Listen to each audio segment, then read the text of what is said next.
Há uma escuridão presente no mundo e revelarei a você o porquê, segundo a Bíblia. Apocalipse 12 nos oferece um vislumbre de uma grande guerra que eclodiu no céu, envolvendo Miguel, o arcanjo, e Lúcifer, também conhecido como Satanás ou o dragão. Esta guerra celestial, onde Miguel e seus anjos lutaram contra o dragão e seus seguidores, não foi apenas um embate de forças, mas um choque de ideais e pureza contra a corrupção. O dragão perdeu essa batalha, e ele e seus anjos foram expulsos do céu. Compreender esse evento é crucial para desvendar a raiz de muitos males que presenciamos hoje. O coração de Lúcifer foi corrompido pelo mal ainda no céu, e sua influência nefasta se espalhou entre outros anjos. Deus, em sua santidade, não poderia tolerar tal corrupção em seu reino puro. Apocalipse 12, versículo, nos conta que o grande dragão foi lançado fora, aquela antiga serpente chamada Diabo e Satanás, que engana todo o mundo. Ele foi precipitado para a terra, e seus anjos foram lançados com ele. Esta sequência de eventos nos mostra a chegada do mal à terra, com o diabo, descrito como o enganador do mundo inteiro, trazendo consigo seus anjos caídos. Portanto, não há dúvidas. O diabo está na terra. Uma das maiores advertências sobre ele está em Apocalipse 12, versículo 12, que nos diz: Alegrai-vos, ó céus, e vós que neles habitais, ai dos habitantes da terra e do mar, pois o diabo desceu até vocês cheio de grande ira, sabendo que lhe resta pouco tempo. Um pastor descreveu o diabo como derrotado, mas perigoso. Agora vamos expor as obras do diabo em 3 épocas: no passado, no presente e no futuro. No passado, desde o Antigo ao Novo Testamento, vemos evidências da atuação do diabo. Consideremos alguns casos. Adão e Eva no Jardim do Éden, onde a serpente corrompeu a humanidade. A permissão dada a Satanás para afligir Jó, usando pessoas e elementos da natureza contra ele. No Novo Testamento, temos a libertação de 2 endemoninhados por Cristo, e a cura do jovem em Lucas 9, possuído por um espírito que o jogava ao chão em convulsões. A influência demoníaca é uma realidade que atravessa as Escrituras, e sua manifestação em diferentes formas nos ensina sobre a complexidade do combate espiritual que enfrentamos. E antes da crucificação de Jesus, vemos como ele mesmo enfrentou o diabo em diversas ocasiões, exemplificando o constante embate entre o bem e o mal. Esta jornada através da Bíblia nos mostra não apenas a presença do mal, mas também a promessa da vitória final do bem, uma esperança que deve guiar nossos passos e fortalecer nossa fé. A influência do mal não se limita ao passado. Em Lucas 22, versículo 3, vemos uma das mais sombrias manifestações do mal: Satanás entrando em Judas Iscariotes. Esse é um pensamento assustador, que nos lembra a sutil e poderosa influência do maligno. Mas o futuro, segundo a Bíblia, reserva eventos ainda mais dramáticos. No futuro, de acordo com o livro de Apocalipse e outras passagens proféticas, veremos a ascensão do Anticristo, um ser humano impulsionado e fortalecido satanicamente. Em Apocalipse 13, versículos 7 e 8, é descrito que ele fará guerra contra os santos e os vencerá, tendo autoridade sobre todas as nações, povos e línguas. Todos na terra, cujos nomes não foram escritos no livro da vida, adorarão essa entidade maligna. Voltando ao presente, ao observarmos a sociedade e o mundo, percebemos uma turbulência crescente. As notícias diárias retratam uma sociedade em descontrole, onde o certo torna-se errado e o errado, certo. Terremotos devastadores, guerras e diversas formas de maldade assolam a terra, criando uma atmosfera de tensão quase insuportável. Para os cristãos que anunciam o Evangelho, a perseguição é uma realidade dura em várias partes do mundo. Na criação dos filhos, vemos esforços intensos para doutriná-los com ideologias contrárias aos ensinamentos bíblicos. O entretenimento mundano, repleto de imoralidade e atividades ocultas, reflete essa batalha espiritual em curso. Mas por que tudo isso acontece? Lembremo-nos do que diz Apocalipse 12, versículo 12. O diabo, sabendo que seu tempo é curto, desceu à terra com grande ira. Pode parecer que Deus nos esqueceu, mas a verdade é exatamente o oposto. Estes são sinais de que estamos vivendo os últimos dias, e Deus está se preparando para retornar, para salvar seu povo e julgar seus inimigos. Desde a ressurreição de Jesus, estamos nos últimos dias. Isso é evidente em várias passagens do Novo Testamento. Hebreus 1, versículos 1 e 2 nos lembra que, embora Deus tenha falado através dos profetas no passado, Nestes últimos dias, ele nos fala através de seu Filho. Esta escritura, datada entre 60 e 100 anos antes de Cristo, enfatiza que mesmo há quase 2000 anos atrás, já estávamos vivendo esses tempos decisivos. Assim, o autor de Hebreus nos leva a compreender que, em todas as épocas, Deus falou à humanidade de maneiras diferentes, e agora, através de Jesus, ele continua a nos guiar e iluminar, mesmo diante dos desafios e perigos destes últimos dias. Estamos nos últimos dias, uma verdade que se estende desde a ressurreição de Jesus. Quase 2000 anos se passaram, e estamos agora ainda mais próximos do retorno prometido de Deus. Jesus, em Mateus 24, nos alertou sobre os sinais de seu retorno, e um deles é a crescente onda de engano. Como Apocalipse 12, versículo 9 nos lembra, o grande dragão, o diabo, foi lançado à terra, e sua essência é enganar. Ele se disfarça de ovelha, mas é um lobo. Se apresenta como servo, mas é um destruidor e ladrão. Por isso vemos tantas doutrinas falsas hoje, levando as pessoas para longe de Deus. Há líderes religiosos que afirmam guiar as pessoas a Deus, mas não seguem a sua palavra. Além disso, líderes não religiosos e ideologias prometem caminhos para a verdade, mas na realidade, são enganos que emanam do inferno. Outro sinal dos últimos dias, conforme Jesus mencionou em Mateus 24, versículos 6 e 7, são guerras e conflitos.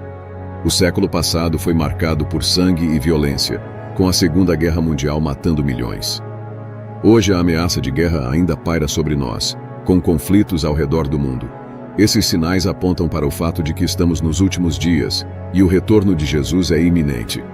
Não sabemos o dia ou a hora exata de seu retorno, mas sabemos que está se aproximando rapidamente. Quando ele voltar, julgará vivos e mortos.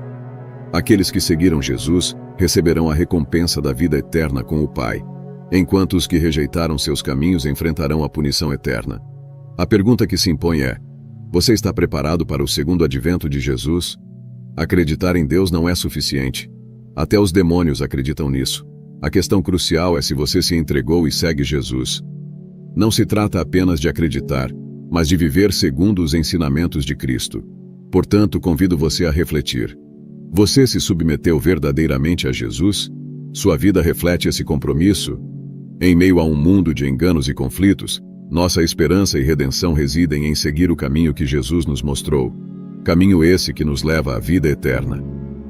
Você entregou sua vida a Jesus confiando nele pela fé e caminhando segundo a sua palavra? Se ainda não, agora é o momento. O tempo está se esgotando. Vivemos nos últimos dias e Jesus pode retornar a qualquer momento. Em Lucas 12, Jesus nos conta a parábola de um servo que espera pelo retorno de seu mestre. Este servo tem duas escolhas: aguardar diligentemente ou se perder em festas e bebedeiras. Aquele que espera com diligência será recompensado, enquanto o que se distrai enfrentará consequências.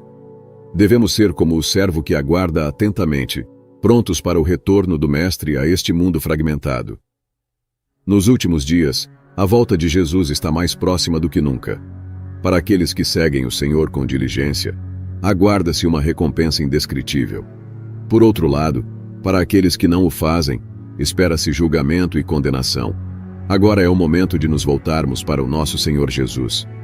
Acredito que é hora de despertar, de ser vigilantes e estar prontos. Seja pelo retorno repentino do Senhor, ou pelo nosso encontro iminente com Ele, devemos estar alertas e preparados. O dia do Senhor está próximo, e não podemos ser pegos dormindo como o mundo ao nosso redor. A Bíblia nos avisa que Ele virá como um ladrão na noite. Estará você pronto, ou será que as preocupações deste mundo o terão dominado? Estará pronto, ou será que os prazeres deste mundo o terão capturado? Estará pronto, ou será que a raiva, a ganância, a inveja ou o pecado o terão distraído do que realmente importa? Pensamos constantemente em nosso futuro, família, finanças. Mas e se nossos pensamentos fossem expostos? Refletiriam eles um caráter piedoso? Hebreus 4, versículo 13 nos lembra que nada está oculto aos olhos de Deus. Examine seus pensamentos. Eles estão alinhados com a palavra de Deus? Glorificam o Senhor? Você vive como se soubesse que seus dias são contados? Está acumulando tesouros no céu com os poucos dias que lhe restam aqui na terra? Está lutando diariamente para crucificar sua carne? Pratica o amor de Deus em sua vida, buscando fazer o bem em vez do mal? Muitos de nós enfrentamos situações desafiadoras, mas não podemos nos apegar a coisas, pessoas ou hábitos que nos afastem de Deus. O chamado é para uma reflexão profunda e uma mudança genuína, alinhando nossas vidas com os princípios divinos, preparando-nos para o glorioso retorno de Jesus. Mas quero fazer um anúncio urgente e espero que você me ouça com clareza. Não há tempo para manter amizades que te arrastam para o pecado. Não há tempo para tolerar aquilo que polui sua mente com luxúria e pensamentos impuros. O Senhor deseja nos ver livres, livres das amarras e da opressão. Ele veio para que tenhamos vida, e vida em abundância. Mas cabe a nós recebermos o dom da liberdade que Ele nos oferece. Olhe ao redor e veja os sinais dos tempos: fomes, pestilências, desastres naturais crescentes e rumores de guerras por toda parte. As últimas profecias da Bíblia estão se cumprindo diante de nossos olhos. Cristo logo retornará. Sim, temos sinais evidentes dos últimos dias. Homens serão amantes de si mesmos, tempos perigosos virão, haverá fome, pestilência e rumores de guerra. Mas você sabia que os escarnecedores também são um sinal dos últimos dias? Pessoas que questionam a vinda do Senhor dizendo: onde está esse Jesus que vocês falam? Ele não apareceu por centenas de anos. Então onde está ele? Isso é o que um escarnecedor dirá. A cada dia que passa, estamos mais próximos do retorno do Senhor. Não deixe que a noção de tempo o engane. A tradução amplificada de Tiago 4, versículo 14 diz: você nem sabe o que acontecerá amanhã. Sua vida é como um vapor, aparece por um pouco e depois desaparece. Quero chamar sua atenção para 2 Pedro 3, versículos 3 e 4, que diz que nos últimos dias surgirão escarnecedores seguindo seus próprios desejos, perguntando pela promessa da vinda de Cristo. Um escarnecedor é alguém que zomba e ridiculariza algo. Quantos escarnecedores temos hoje? Pessoas que agem com arrogância e orgulho, tentando racionalizar contra a Bíblia. Eles questionam a vinda do Senhor, a promessa de Cristo retornar para a igreja e até a validade da palavra de Deus. Querem que você questione a palavra de Deus, mas devemos resistir. Proteja sua fé. Proteja-se não se expondo a pessoas que intencionalmente tentam fazer você tropeçar. Em vez disso, foque em viver uma vida pura e agradável a Jesus. Faça tudo o que puder para subjugar a carne. Na verdade, a Bíblia nos diz: como nos preparar para a vinda do Senhor? 2 Pedro 3, versículos 14 e 15 nos instrui a ser diligentes para sermos encontrados por Ele sem mancha ou defeito e em paz. Devemos considerar a paciência do Senhor como nossa salvação, assim como o amado irmão Paulo também escreveu com a sabedoria que lhe foi dada. Como filhos de Deus, devemos ser encontrados imaculados, irrepreensíveis e em paz, calmos interiormente, com um senso de bem-estar espiritual e confiança, tendo vivido uma vida de obediência a Ele. Em 1 Pedro 4, versículo 7, somos lembrados de que o fim de todas as coisas está próximo. Portanto, sejamos sóbrios e vigilantes em nossas orações. Sejamos sérios e atentos, guardiões fervorosos da nossa salvação. Quando valorizamos cada momento, entendendo que nossos dias são contados, é quando desenvolvemos sabedoria no coração. Em Romanos 13, versículos 9 a 11, somos exortados a não deixar dívidas pendentes, a amar o próximo como a nós mesmos, e acordar do sono, pois a salvação está mais próxima do que quando acreditamos inicialmente. Há uma urgência em relação ao tempo em nossas vidas como crentes. Desde o início, Deus nos tem atraído para si, mesmo quando ignoramos teimosamente sua chamada. Ele nunca desiste de nós. Em Mateus, Jesus compara sua segunda vinda a um grande banquete de casamento, uma celebração jubilosa da união perfeita entre Cristo e sua igreja. Estamos todos convidados para o maior banquete de todos os tempos. Você respondeu a esse convite ou está adiando até o último minuto? Talvez você tenha se tornado surdo ao som de sua batida. Talvez outras coisas, como trabalho, finanças e amor romântico, tenham capturado sua atenção. Mas quando a vida terminar ou Jesus retornar, elas não terão mais valor. Pensamos que temos mais tempo para nos reconciliar com Deus, mas a verdade é que a vida é breve, e o amanhã não é garantido. Tudo o que fazemos hoje importa em um nível eterno. Se Jesus voltasse hoje, você estaria pronto? Seu coração estaria firmemente fixado em Cristo? Agora é a hora de colocar sua fé em Jesus. Portanto, hoje, se ouvir sua voz, não endureça seu coração. Permita que Ele entre e transforme sua vida para sempre. Em Hebreus 12, versículo 1, Somos encorajados a deixar de lado todo o peso e pecado que nos atrapalha e a correr com perseverança a corrida que nos é proposta. A Bíblia nos convoca a despojar-nos de todo o peso desnecessário em nossas vidas, a nos livrarmos do pecado que tenta nos enredar e nos manter presos. Povo de Deus, Jesus Cristo é tudo o que importa. Com o tempo que temos, vivamos com sabedoria. Aproveitemos o hoje e sirvamos ao Senhor enquanto ainda podemos. Nossos dias são contados e devemos viver para Deus.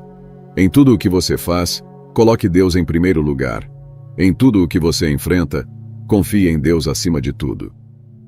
A versão amplificada de Hebreus 12, versículo 1 nos diz: Portanto, já que estamos rodeados por tão grande nuvem de testemunhas, despojemo-nos de todo o peso e do pecado que nos assedia e corramos com perseverança a corrida que nos está proposta. Gostaria de convidá-lo a refletir sobre este versículo. Imagine no teatro da sua mente esta grande nuvem de testemunhas. Embora suas identidades não sejam reveladas, imagine que elas têm a tarefa de documentar tudo o que você faz, para que no dia do juízo elas testemunhem a seu respeito. O que essa nuvem de testemunhas dirá sobre você?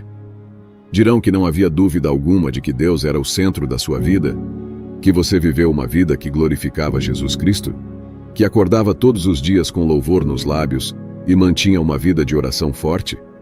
Eles atestarão o seu caráter e dirão que você era um verdadeiro homem ou mulher de Deus, que amou o próximo, foi autodisciplinado, humilde, orador e perdoador.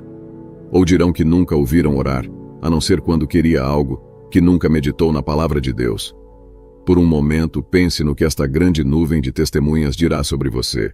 Seus olhos estão cheios de ganância e inveja por coisas mundanas. Seu coração está cheio de ciúmes e orgulho. Eles dirão que viram você menosprezando os outros ou desencorajando-os. O que eles dirão sobre o seu caminhar com Cristo, o estado do seu coração ou o que você faz em particular? Precisamos ter consciência de que nossas ações diárias importam. Nossas decisões diárias têm significado. Portanto, oro para que você viva uma vida vigiada. Oro para que você proteja sua mente contra sementes negativas de pensamento. Que você guarde seu coração contra a inveja, o ciúme e a amargura. Que suas ações, palavras e pensamentos sejam um reflexo fiel da sua fé em Cristo e que você corra com perseverança a corrida que está diante de nós. Oro para que você proteja seus olhos e ouvidos contra tudo o que não é santo. Que o Espírito Santo lhe dê força para lutar a boa luta. Acima de tudo, oro para que a graça de Deus esteja sobre sua vida. Persiga a Deus todos os dias.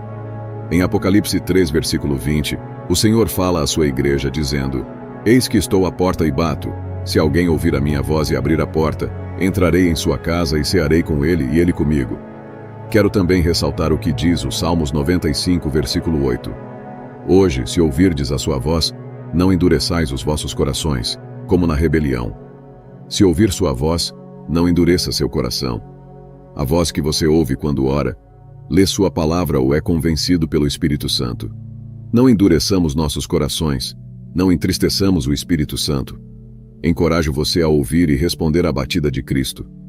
Abramos a porta e deixemo-lo entrar para que ele habite conosco e em nós.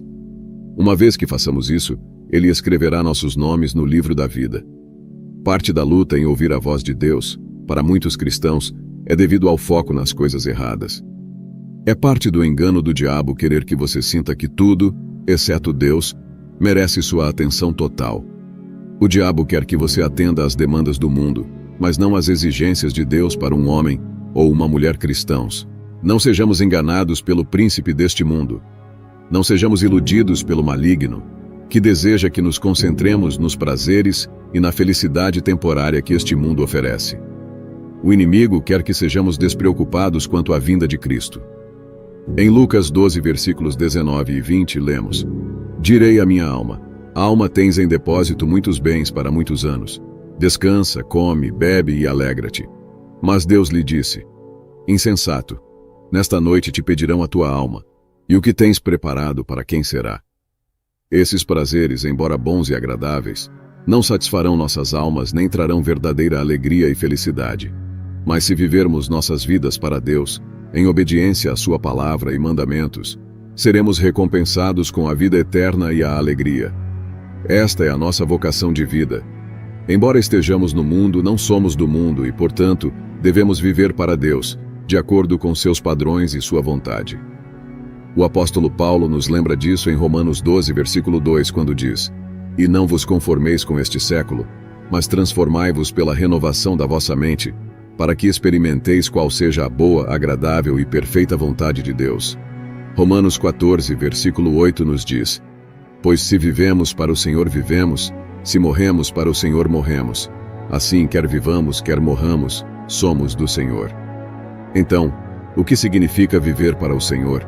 Significa tê-lo como o centro de nossas vidas, buscar sua palavra antes dos nossos próprios desejos egoístas, ouvir sua voz em meio a todas as outras que ouvimos e fazer de servir a Ele a missão da nossa vida. Isso tudo é mais fácil de dizer do que de fazer. É mais fácil escolher o errado em vez do certo, o caminho largo em vez do estreito, o mundo em vez de Deus. Pois o mundo e a carne andam de mãos dadas. Escolher Deus significa negar a si mesmo, escolher a vontade dele em vez da sua própria. Viver para Deus não é uma tarefa fácil.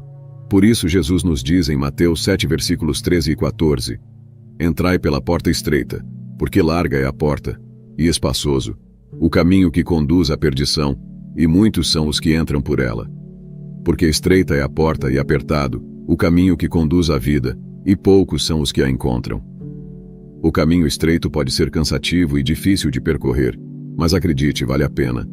Cristo está batendo a porta de nossos corações, desejando que escolhamos a vida eterna e não a condenação. Mas o Senhor é tão gentil e bondoso que Ele não se impõe, espera que respondamos ao seu chamado, ao toque em nossos corações que nos convoca ao arrependimento. Por isso, encorajo você a viver para o Senhor. Viva uma vida atenta à eternidade, acumulando tesouros no céu que não perecem. Tenha em mente que seus pensamentos, ações e atos importam. É somente vivendo uma vida dedicada e comprometida com Jesus Cristo que podemos esperar um dia ter a vida eterna em sua presença. Façamos as escolhas certas enquanto estamos aqui na terra, pois o que fazemos aqui afeta nossa eternidade. Que nossas decisões reflitam nosso compromisso com Cristo, escolhendo o caminho estreito que conduz à vida, mesmo que seja mais difícil, pois é nesse caminho que encontramos a verdadeira alegria e a promessa da vida eterna.